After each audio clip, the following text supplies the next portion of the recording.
Na sexta-feira, fazendo um pequeno grupo lá em casa, estava meditando sobre uma palavra específica ainda sobre o tema que é proposto à igreja, falando sobre mordomia cristã, generosidade ou avareza.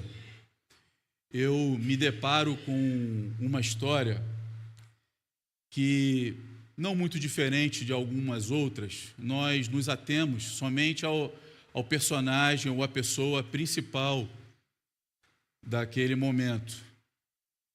E eu gostaria de tentar levar vocês, dentro das minhas limitações, a pensar numa pessoa que pode ter sofrido as mais terríveis dores emocionais, psíquicas, porque em algum momento da sua história, quer seja quando tivesse sido bebê, ou ainda na sua meninice, ela foi retirada do seu contexto, da sua nação, da sociedade onde vivia, perto dos seus amigos, longe dos seus pais, por causa de uma derrota numa guerra. Ela agora é levada em cativo a um outro país, a servir em outro lugar, longe do seu porto seguro, longe do local que estava acostumada. E isso agora poderia e deve ter ferido muito a qualquer tipo de pessoa que viesse a passar por esse tipo de problema. Nós vemos o reflexo das guerras até hoje, de pessoas tendo que abandonar a sua nação, abandonar os seus imóveis, abandonar a sua história, deixar tudo para trás, o seu costume, e ir para uma outra nação como refugiado. Isso já dói demais. Agora imagine você numa situação como essa, você não vai como refugiado, você vai agora como cativo, e vai servir em outro lugar. Em algum momento da história, a Síria invade Israel e um homem, um capitão de guerra, toma uma menina para servir na sua casa. E eu sei que você conhece esse texto muito bem. Está lá no 2º livro de Reis, capítulo 5, a partir do versículo 1. Você conhece essa história de Naamã. Mas quando a gente para pensar sobre mordomia cristã, e sobre a generosidade que não pode ser retida, não pode ser guardada debaixo do solo, como nós ouvimos pela manhã, de uma generosidade que se preocupa em multiplicar aquilo que de graça você recebeu. Bom, a partir desse momento, aquilo que parecia ser o porto seguro daquela menina, ela consegue ainda levar, ainda que para uma nação idólatra, estranha aos seus costumes, o que ela leva consigo, na verdade, vai ser a segurança dela para toda uma história de caminhada daqui para frente. Talvez o saudosismo nunca tenha deixado de existir, mas uma coisa continuava a brotar no seu coração, que aquilo por onde ela foi criada, o que ela recebeu de ensino quando criança, o levou para um momento opressor, e um momento onde ela poderia ter se retraído, talvez, com toda a justificativa emocional possível. Porque agora, aquele que era o seu senhor, o seu dono, estava sofrendo de uma doença que o colocava à margem de toda a sociedade, portava lepra. E talvez ela pudesse agora assim, esse que oprimiu o meu povo, esse que me tirou de lá, esse que me tirou do seio familiar, esse que oprimiu a minha nação, esse agora é que pague, que viva a consequência natural da vida. Mas o que a história nos relata não é nada disso. É uma generosidade singular vindo de uma jovem, de uma menina, que se importou e não se calou em meio às suas dores. Nós vamos ler esse texto, e eu acho que isso vai elucidar e fazer a sua mente compreender melhor. 2 Reis, capítulo 5, vocês podem acompanhar pela projeção, mas eu vou ler na minha versão. Naamã, comandante do exército do rei da Síria, era grande homem diante do seu senhor e de muito conceito, porque por meio dele o Senhor tinha dado a vitória à Síria. Ele era herói de guerra, porém sofria de lepra. Tropas saíram da Síria e da terra de Israel e levaram cativa uma menina que ficou ao serviço da mulher de Naamã. Um dia, a menina disse à sua senhora: quem dera o meu senhor estivesse na presença do profeta que está em Samaria. Ele o curaria da sua lepra. Então Naamã foi contar isso ao seu senhor, dizendo: assim e assim falou a jovem que é da terra de Israel. O rei da Síria respondeu: vá, eu enviarei uma carta ao rei de Israel. Então Naamã partiu e levou consigo 340 quilos de prata, 72 quilos de ouro e 10 mudas de roupa. Até aí por enquanto. Uma menina que tinha tudo para esconder talvez o seu talento na terra e esperar que se cumprisse o juízo de Deus sobre a vida de uma determinada pessoa. Mas uma generosidade que foi exposta, e ela começa dizendo para sua senhora: olha, daquilo que eu aprendi dentro da minha terra, se ele conhecesse o homem de Deus que lá está, ele o curaria. Quantos de nós nos fechamos na nossa caixinha porque estamos feridos e não conseguimos destilar a generosidade, não conseguimos exalar o bom perfume do Cristo, porque achamos que estamos acima disso tudo, ou que isso seria pequeno demais para oferecer a alguém. A convicção dela nas Escrituras é muito clara: se ele conhecesse, ele seria curado. Ela talvez te encontrasse ferida ainda, cheia de dores na sua alma, na sua psique, saudosista dos momentos que lá esteve, mas se importou com um próximo, e com um próximo que lhe tinha agora como serva. Quando nos deparamos com isso, lembramos de João 3,16. Você vai dizer como? Porque Deus amou o mundo de tal maneira. De que maneira Ele amou? Dando o seu Filho, entregando de forma generosa a uma humanidade caída, deplorável, instável, ora bem, ora mal.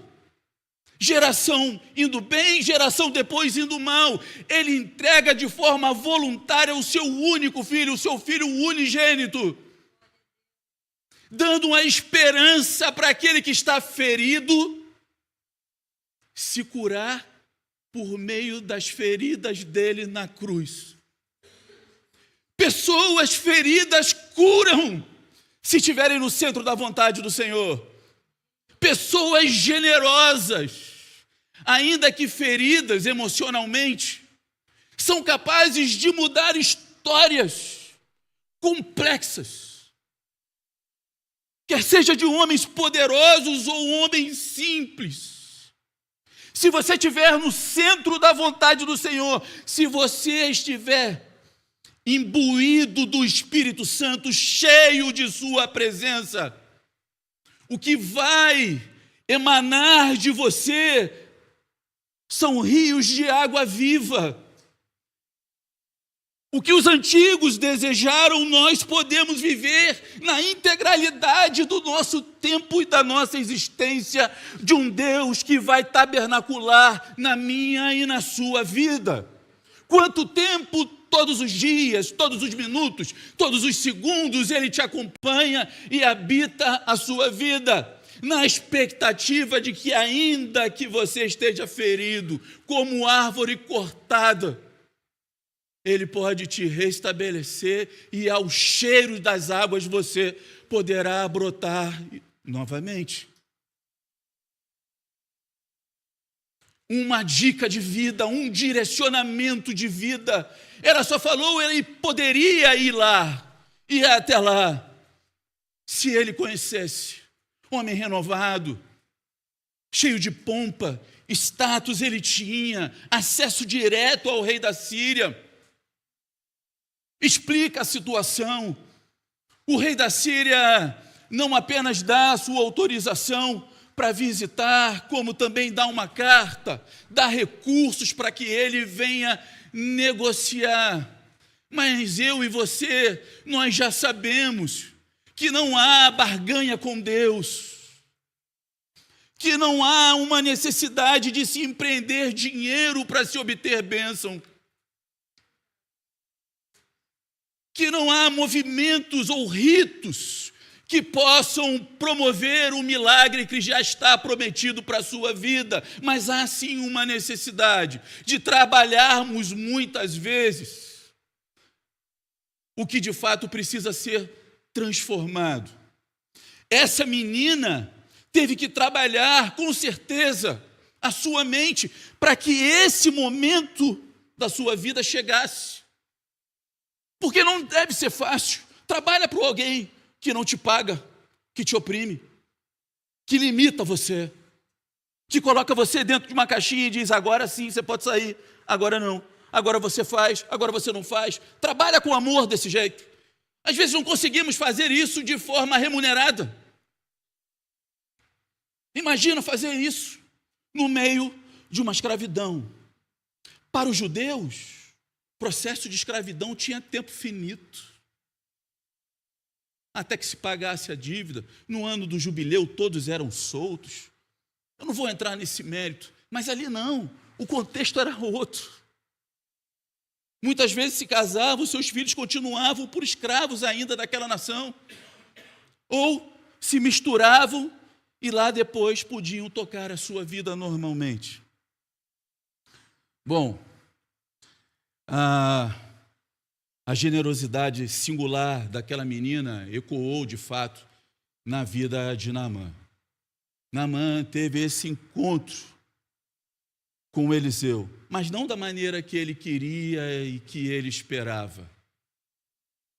O texto, a continuação dele, a partir do versículo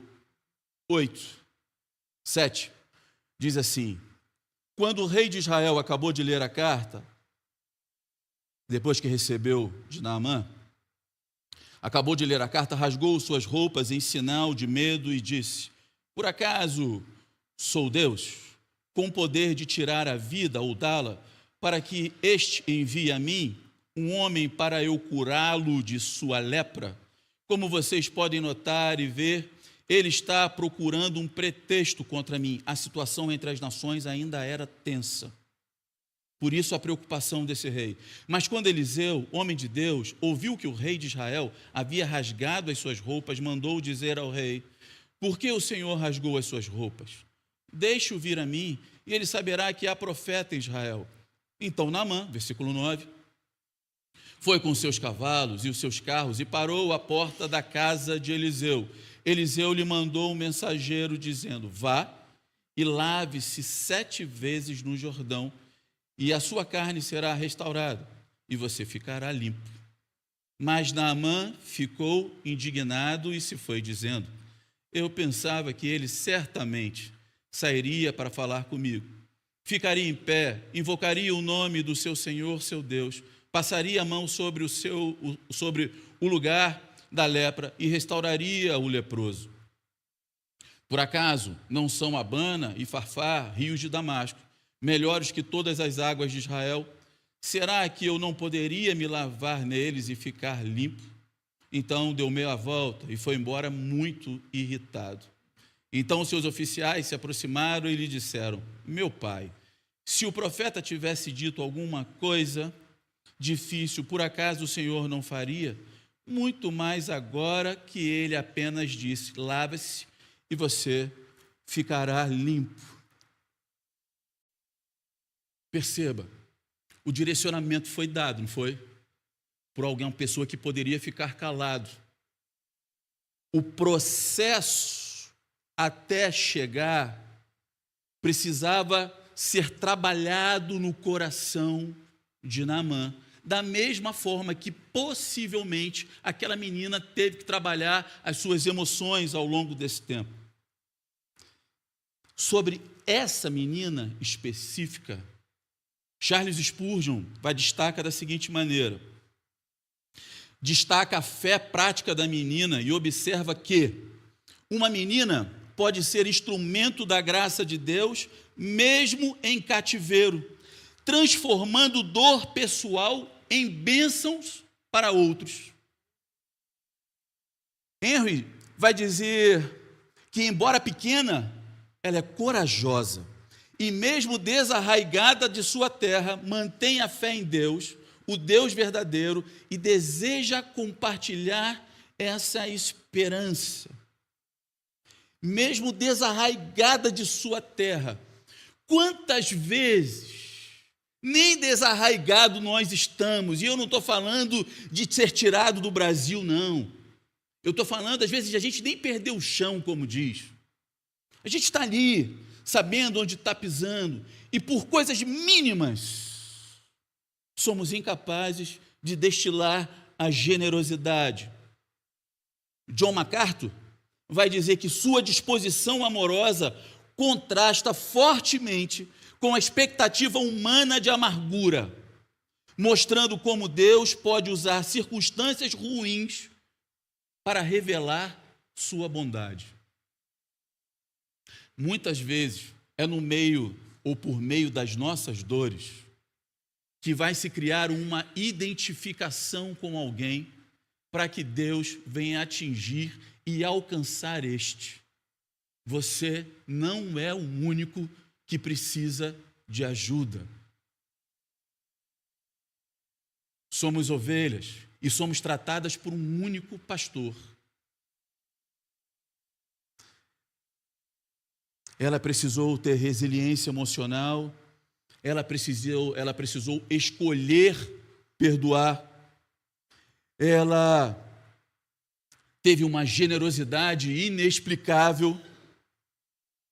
E essa generosidade inexplicável, você encontra lá em Romanos capítulo 12, do versículo 6 ao 8. E eu quero ler isso com você, para você entender no sentido original do que isso está sendo dito. Diz assim: temos, porém, diferentes dons, ok? Segundo a graça que nos foi dado. Se é profecia, seja segundo a proporção da fé. Se é ministério, dediquemo-nos ao ministério. O que ensina, dedique-se ao ensino. O que exorta, faça com dedicação. O que contribui, com generosidade. O que preside, com zelo. Quem exerce misericórdia, faça com alegria. Essa palavra generosidade, com contribuição generosa, tem uma palavra do grego que significa metadidome. Metadidome. E eu tive o cuidado de procurar e de ligar para um amigo meu no Rio de Janeiro para ver se eu estava correto sobre esse texto. Porque quando nós lemos inicialmente, ele está falando que nós estamos falando sobre uma lista de dons, e dentro dele está falando sobre contribuição. E quando a gente vai falar sobre contribuição de forma generosa, já linkamos isso à questão de dinheiro, à questão de finanças. Mas dentro dessa lista está justamente em você colocar os serviços e os seus dons que você recebeu de forma generosa. E do que você está cheio de forma com que você possa dar de forma generosa. Esse metadone significa dar, repartir, compartilhar. O que você tem recebido, você tem dado, tem partido e tem compartilhado.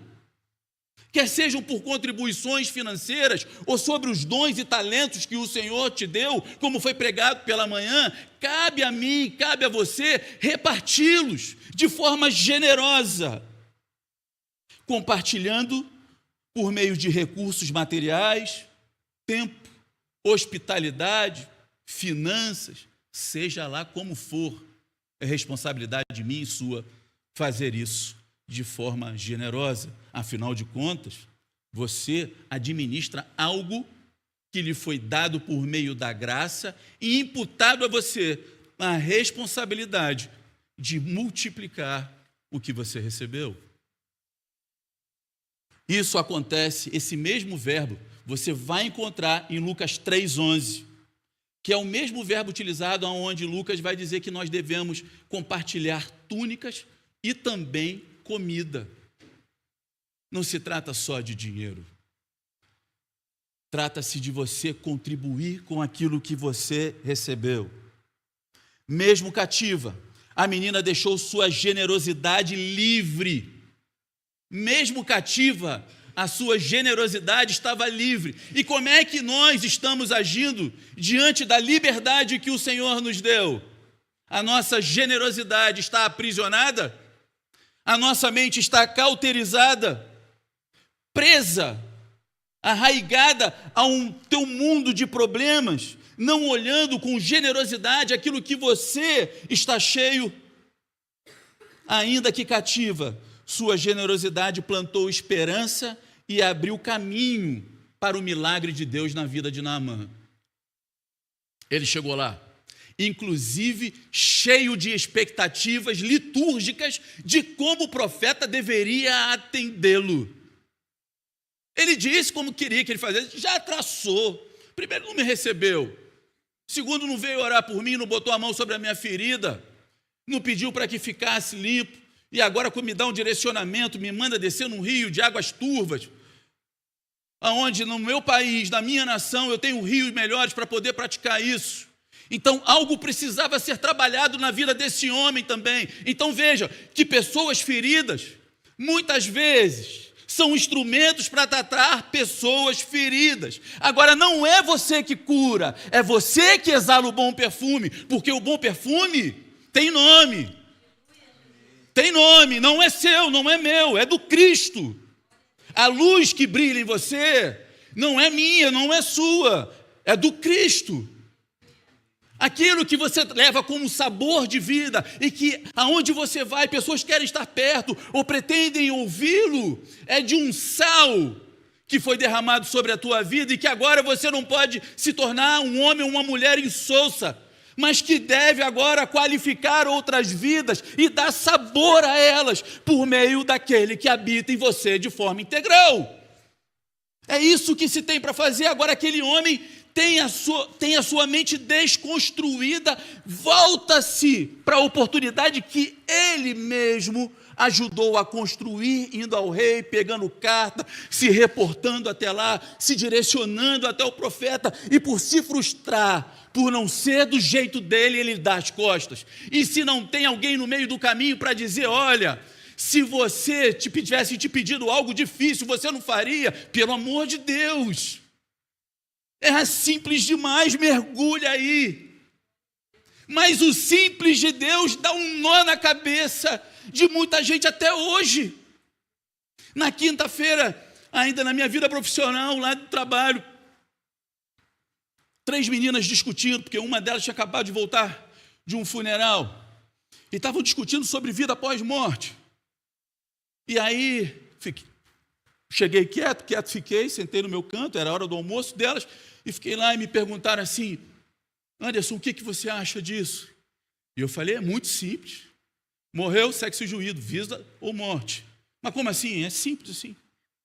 O simples confunde. Aquele que está com Cristo tem uma eternidade garantida, que não vai ser apenas após morte, mas a partir de agora, a nossa eternidade já começou, já iniciou, é apenas um passar. Mas isso parece simples demais para que alguém mais rebuscado em entendimento venha a entender. Deus, Ele se fez simples para alcançar a todos, a mim e a você, sendo grande, abrindo mão da sua glória, esvaziando-se, se manifestou em carne para que eu e você tivéssemos hoje aqui a oportunidade de dar aquilo que de graça recebemos. É interessante Ele busca uma solução para a sua vida, mas se sente desprestigiado, humilhado pela pessoa de Eliseu, né? Não consegue mergulhar. E notem bem, o Deus que curou ele após o 7º mergulho é o mesmo Deus capaz de curar no 1º mergulho? Sim. Não temos a menor dúvida. No Novo Testamento isso se revela. Alguns cegos ele curou com apenas um toque. Outro, ele precisou de 1 segundo. Pegou ele com a mão antes do 2º toque, levou para fora da cidade, gerando um momento de singularidade, de poder andar com Deus, Criador, de mãos dadas, e ele poder tratar aquilo que machucava, que feria. E quando ele toca pela 2ª vez, Jesus ainda dá uma direção para ele: não volta mais para esse lugar. Enquanto Naamã mergulhava, coisas precisavam ser tratadas, porque cada mergulho e que nada mudava em sua pele, gerava ali uma expectativa, mas também uma frustração quando não atendida. A primeira vez, mergulha, nada acontece, o orgulho e a autossuficiência sendo trabalhado, esmagado ali. Talvez no 2º mergulho, Deus trabalhando, você vai me obedecer até o final, você vai se tornar obediente, você vai abrir mão do teu status, da tua patente. General de guerra sou eu, Senhor dos exércitos sou eu, você vai mergulhar. No 3º mergulho, talvez, e ele voltando, ele quebrando expectativas humanas. Você é que achou que poderia ser num rio, eu te trago para esse. A tua expectativa diante do meu propósito nada é. 4º mergulho, talvez começando a trabalhar na sua humildade. Talvez na dependência, talvez ele fale assim, puxa, eu já cheguei no 4º mergulho, só faltam mais 3, mas nada aconteceu. Se eu já dei 4 até agora, deixa eu ir mais adiante. E criando uma expectativa agora para o 5º, então do 5º eu saio daqui. Processo de transformação interior. Agora algo vai acontecer, vai mudar, e se Deus pode, que me trouxe até aqui, que está trabalhando agora no meu orgulho, que está trabalhando na minha obediência, na minha autossuficiência, quebrando as minhas expectativas, esse Deus pode me curar. Esse Deus agora no 7º mergulho, quando ele levanta, diz a pele agora que nem o melhor colágeno do planeta é capaz de produzir. Sua pele fica como uma de criança. Homem de Deus que entende isso, não precisa de recompensa. E ele foi cheio de vontade, porque agora ele entendeu o que ele passou, do processo que ele precisava passar. Sai dali um novo homem, sua dignidade restaurada, podendo voltar à sociedade, podendo voltar ao seu seio familiar, ocupar o lugar de honra, de se relacionar de outra forma agora. Tanto é que ele vai dizer, olha, me perdoa, se você continuar na leitura do texto, eu ainda vou voltar para o meu rei, talvez eu precise cultuar ou entrar com ele numa nova terra ali no templo, mas aquilo só vou fazer uma única vez. Eu agora não quero mais cultuar esse Deus, eu vou tomar o teu Deus como meu Deus. Daqui para frente será assim a minha vida. Veja, não foi apenas a cura da sua pele, teve a transformação da mente, porque alguém um dia apontou para ele o caminho, porque alguém um dia foi um bom mordomo e destilou generosidade sem medida. Que fantástico ver isso, que fantástico ver que o orgulho pode ser um obstáculo maior do que a doença, mas nunca maior do que o Deus que promove essa cura. Precisamos, às vezes, passar por mergulhos de desconstrução, sermos desconstruídos na mão do oleiro, para que ele, de fato, nos molde segundo nos foi proposto. E existe algum desafio para todo o ministério, para toda a igreja. Às vezes você acha que o que você tem é tão pouquinho que é incapaz de mudar a vida de alguém e você fica retraído no seu cantinho. Às vezes não é porque você está ferido, é porque você se acha pequeno, porque tua oferta é pequena demais para dar, não vai fazer diferença. Bom, se você não entendeu a oferta da viúva ainda, deixa eu levar você para um texto aqui, alguns versículos antes, de alguém que vai recolher as suas primícias, vai entregar na mão de um homem de Deus, que agora tem o desafio de alimentar 100 pessoas. Olha comigo que fantástico isso. São apenas alguns versículos, se puder projetar, é muito legal para a igreja. Eu vou encerrando por aqui, antes de ir para o momento de ceia. 20 pães satisfazem 100 homens. Preste atenção, segundo livro de Reis, capítulo 4, versículo 42 ao 44, tá bom? Um homem veio de Baal Salisa e trouxe ao homem de Deus pães das primícias. Ok? 20 pães de cevada e espigas verdes numa sacola. Eliseu disse: dê às pessoas para que comam. Agora prestem atenção nisso. Porém o seu servo lhe disse: como é que eu vou pôr isso diante de 100 homens? Deixa eu parar a leitura para ele, não tira daí do texto não. Como é que eu vou pegar isso para alimentar 100 homens? Está de brincadeira? Não dá. Mas aquele texto diz que aquele homem entregou as suas primícias para um homem de Deus. E que agora ele estava incumbido de alimentar pelo menos 100. Você acha que a tua oferta é pequena, meu querido? Que o dom que Deus te deu é pequeno? Você acha que dom se compara, um é maior, outro menor? Não. O Senhor vai derramar segundo a capacidade de cada um poder gerir e entregar. E Ele é capaz de continuar dando segundo a administração daquilo que você faz. O texto diz: dê às pessoas para que comam, porque assim diz o Senhor, comerão e ainda vai sobrar.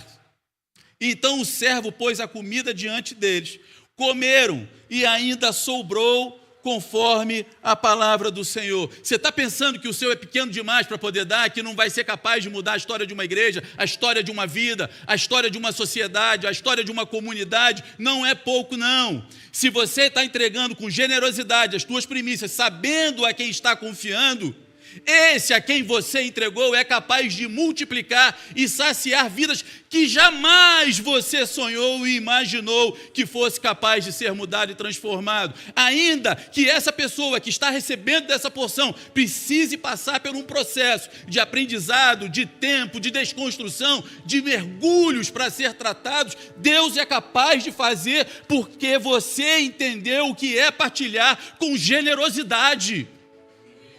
Com generosidade. É nisso que nós confiamos.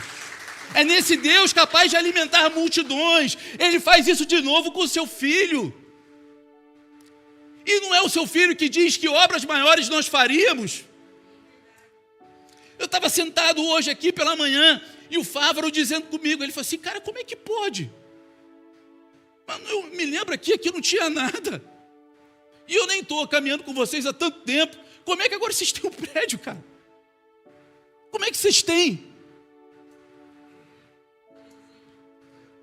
É lógico que dá para entender lágrimas de um pastor quando vem à frente e que sabe o que está passando para poder chegar nesse ponto.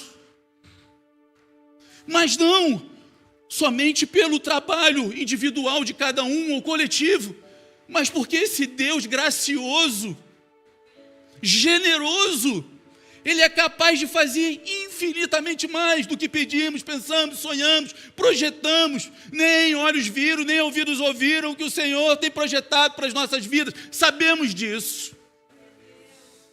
E por que não destilamos isso? Por que não somos generosos? Porque o metanome do grego ali de partir, de compartilhar, de ser generoso, não é um verbo utilizado com constância, eu não sei. Mas eu sei que a partir de hoje, você tem a oportunidade de rever a tua caminhada e de colocar isso em prática. Seja generoso. Seja homem e mulher generosos. Porque o que de graça receberam, vocês têm que dar. Vocês têm que dar. Vamos partir para o nosso momento de ceia.